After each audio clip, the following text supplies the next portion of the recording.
Hello भैया बहन, good morning. आज हम लोकतांत्रिक सरकार, लोकतांत्रिक राजनीति में पहला लेसन पढ़ेंगे, सत्ता की साझेदारी।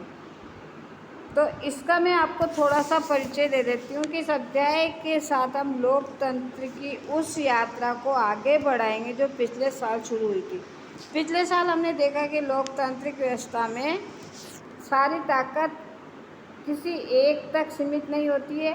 विधायिका, कार्यपालिका और न्यायपालिका के बीच पूरी समझ के साथ सत्ता को विकेंद्रित कर देना लोकतंत्र के कामकाज के लिए बहुत ज़रूरी है। अब लोकतांत्रिक व्यवस्था में सारी ताकत किसी एक तक सीमित नहीं होती है। इसमें तीन चीज़ों में ये तीन अंग है। ये लोकसभा के तीन अंगे, विधायिका, कार्यपालिका और न्यायपालिका।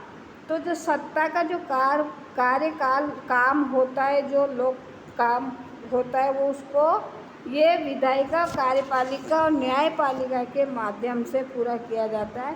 तो ये इसको सत्ता को तीन भागों में विकेंद्रित कर देना लोकतंत्र के कामकाज के लिए बहुत ज़रूरी है। तो कि जब ये इसका काम बढ़ जाता है, विकेंद्रित मतलब बंटवारा हो जाता है, तो लोकतंत्र शासन को चलाना बहुत आसान हो जाता है। तो लोकतंत्र के कामकाज के लिए बहुत ज़रूरी है। पहले 3 अध्यायों में हम सत्ता के बंटवारे पर सोच विचार को आगे बढ़ाएंगे। आइए हम बेल्जियम और श्रीलंका की 2 कथाओं के साथ शुरुआत करते हैं। ये दोनों घटनाएं बताते हैं कि विभिन्न लोकतांत्रिक शासन पद्धतियाँ सत्ता के बंटवारे की मांग से किस तरह निपटती है। इन घटनाओं से समझने में कुछ मदद मिलेगी कि आखिर लोकतंत्र में सत्ता के बंटवारे की ज़रूरत क्यों होती है। इसमें हम सत्ता के बंटवारे के उन रूपों पर बातचीत कर सकेंगे जिनकी चर्चा अगले 2 अध्यायों में की गई है। सत्ता का बंटवारा जो हमने ऊपर पढ़ा था कि सत्ता को, लोकतंत्र शासन को 3 भागों में बांटा। वो 3 भाग कौन से हैं? कार्यपालिका, न्यायपालिका और विधायिका। तो ये लोकतंत्र के लिए बहुत ज़रूरी है। अब हम पढ़ेंगे बेल्जियम और श्रीलंका। बेल्जियम और श्रीलंका। बेल्जियम यूरोप का एक छोटा सा देश है। क्षेत्रफल में हमारे हरियाणा राज्य से भी छोटा। इसकी सीमाएं फ्रांस, नीदरलैंड, जर्मनी और लक्समबर्ग से लगती है।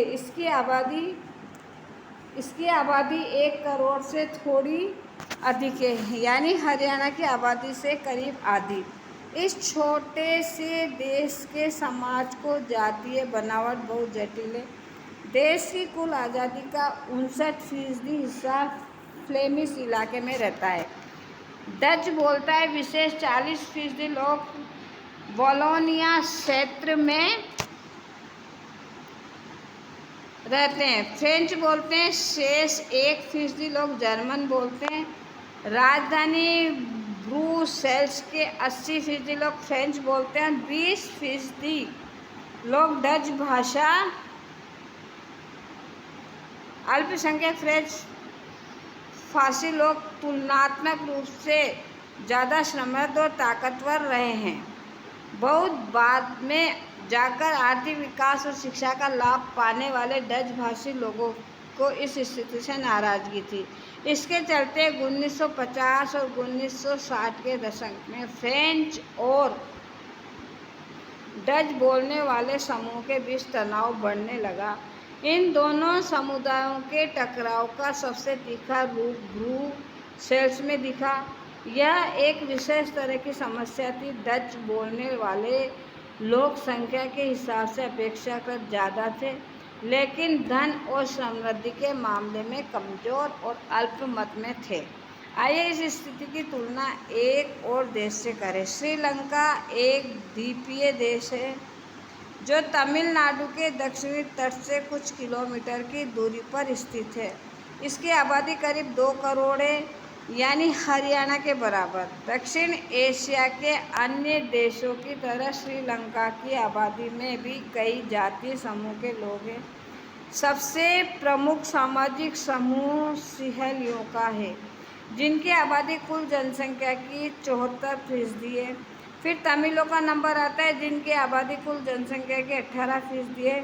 तमिलों में 2 समूह है, श्रीलंकाई मूल, बेल्जियम के समुदाय और क्षेत्र।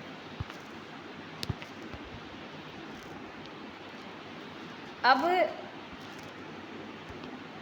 तमिल 13% है। हिंदुस्तानी तमिल जो औपनिवेशिक शासन काल में बागानों में काम करने के लिए भारत से लाए गए लोगों की संतान है। मौजूदा श्रीलंका के नक्शे पर गौर करें तो पाएंगे कि तमिल मुख्य रूप से उत्तर और पूर्वी प्रांतों में आबाद है। अधिकतर सियली भाषी लोग बौद्ध हैं, जबकि तमिल भाषी लोगों में कुछ हिंदू हैं और कुछ मुसलमान। श्रीलंका की आबादी में ईसाई लोगों का हिस्सा 7% है और वे सियली और तमिल दोनों भाषाएं बोलते हैं। अब जरा सोचिए कि ऐसी स्थिति में क्या हो सकता है। बेल्जियम में डच भाषी लोग बड़ी संख्या के बल पर फ्रेंच भाषी और जर्मन भाषी लोगों पर अपनी इच्छाएं थोप सकते हैं। इससे उनके बीच की लड़ाई और बढ़ जाती है। संभव था इसमें देश बढ़ जाता और ब्रुसेल्स पर दोनों पक्ष अपना अपना दावा ठोकते। श्रीलंका में सियली आबादी का बहुमत और ज़्यादा था और वे लोग मुल्क में अपनी मनमानी चला सकते थे। आइए अब देखें कि असल में दोनों देशों में क्या क्या हुआ। श्रीलंका में बहुसंख्यवाद। सन 1948 में श्रीलंका स्वतंत्र राष्ट्र बना। सियली समुदाय के नेताओं ने बहुसंख्या के बल पर शासन पर प्रभुत्व जमाना चाहा। श्रीलंका स्वतंत्र राष्ट्र बना। सियली समुदाय के नेताओं ने बहुसंख्या पर, क्योंकि उनकी संख्या ज़्यादा थी, तो उस पर शासन पर प्रभुत्व जमाना चाहा। इस वजह से लोकतंत्र रूप से निर्वाचित सरकार ने सियली समुदाय की प्रभुता कायम करने के लिए अपनी बहुसंख्यक परस्ती के तहत कई कदम उठाए। 1956 में एक कानून बनाया गया जिसके तहत तमिल को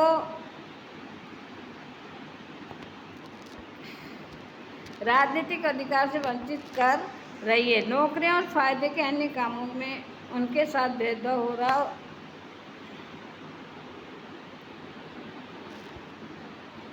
के संबंध बिगड़ते चले गए। राजनीतिक अधिकार से वंचित कर रही, नौकरी और फायदे के अन्य कामों में उनके साथ भेदभाव हो रहा है, उनके हितों की अनदेखी की जा रही। परिणाम यह है कि तमिल और सियली समुदाय के संबंध बिगड़ते चले गए। 1956 में एक कानून बनाया जिसके तहत तमिल को दरकिनार करके सियली को एकमात्र राजभाषा घोषित कर दिया गया। तमिल को दरकिनार करके सियली को एकमात्र राजभाषा घोषित कर दिया। विश्वविद्यालय और सरकारी नौकरियों में सियलियों को प्राथमिकता देने की नीति भी चली। नए संविधान में यह प्रावधान भी किया गया कि सरकार बौद्ध मत को संरक्षण और बढ़ावा देगी। एक एक करके आए इन सरकारी फैसलों ने श्रीलंकाई तमिलों की नाराजगी और शासन को लेकर उनमें बेगानापन बढ़ाया। उन्हें लगा कि बौद्ध धर्मावलंबी सियलियों के नेतृत्व वाली सारी राजनीतिक पार्टियां उनकी भाषा और संस्कृति को लेकर असंवेदनशील है। उन्हें लगा कि संविधान और सरकार की नीतियां उन्हें समान नहीं है।